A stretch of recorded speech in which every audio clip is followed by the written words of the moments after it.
Dentro de un sistema de cómputo, cuando hablamos de la virtualización de la CPU, la pregunta es, ¿cómo hace el sistema operativo para entregarle el control de la máquina a un proceso de usuario, ¿cierto? Manteniendo el control de la máquina, ¿cierto? Sin perder el control.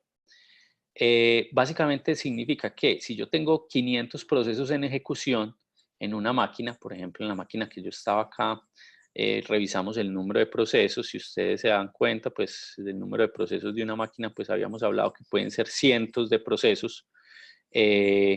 Cuando se tiene entonces cientos de procesos, por ejemplo acá en este momento yo tengo en ejecución 400 procesos. A cada uno de esos 400 procesos yo le debo dar el control de la máquina y, ser capaz, o sea, el sistema operativo debe darle el control de la máquina para que ejecute sus instrucciones, pero además debe ser capaz de poder retomar el control, ¿cierto? De gestionar el recurso y evitar pues los problemas en general que se generan. Entonces ya sabemos que eso se hace a nivel de time sharing. Vamos a darle un pedacito de tiempo a cada uno de los procesos que están en ejecución, es decir, tiempo de uso de la CPU, pero genera problemas, pues primero en el desempeño. Eh, eh, Básicamente es cómo podemos entregar el control de la máquina sin perder mucho tiempo, sin tener un sobrecosto excesivo. El overhead, pues es una palabra que vamos a estar acá hablando en el curso bastante. Y la otra pregunta es, bueno, ¿cómo podemos ejecutar esos procesos de manera eficiente sin perder el control de la CPU? ¿Sí? O sea, si yo le estoy dando el control de la máquina, de la CPU, a otro proceso, quiere decir que el sistema operativo ya no puede ejecutar más sus instrucciones, sino que la está ejecutando el otro proceso.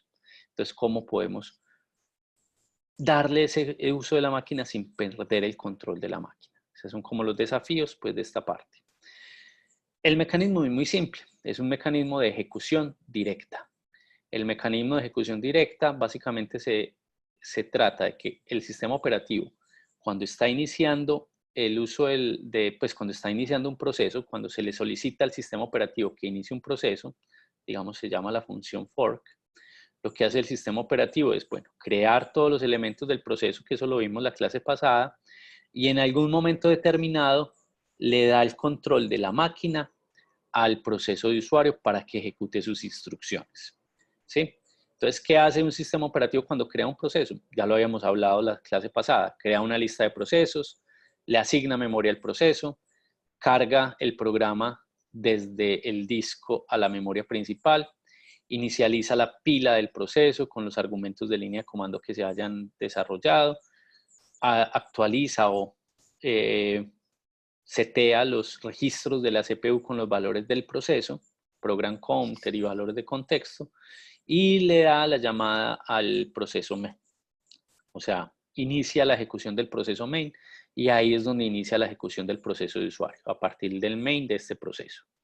El proceso de usuario se ejecuta completamente y cuando tenemos el return del main o simplemente pues el exit del proceso, pues ya se retoma el control de la máquina, ¿cierto? ¿Y qué hace el sistema operativo cuando el proceso de usuario termina la ejecución?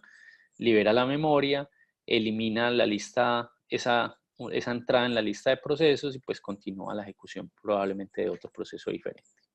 Esta es la ejecución directa, es decir, ¿cuál es la mejor forma para que el sistema operativo le pueda entregar el control de la máquina? Es dándole la máquina sin ninguna restricción. Pues en esta primera parte hablamos de que no hay ninguna restricción para lo que pueda hacer el proceso de usuario en este sentido.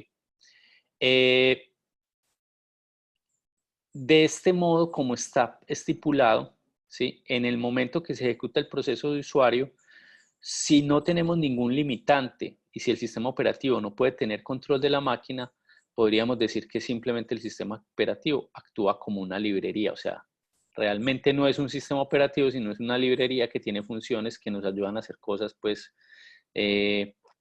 fáciles. Pero entonces es demasiado, digamos, peligroso también tener un mecanismo de ejecución directa solito.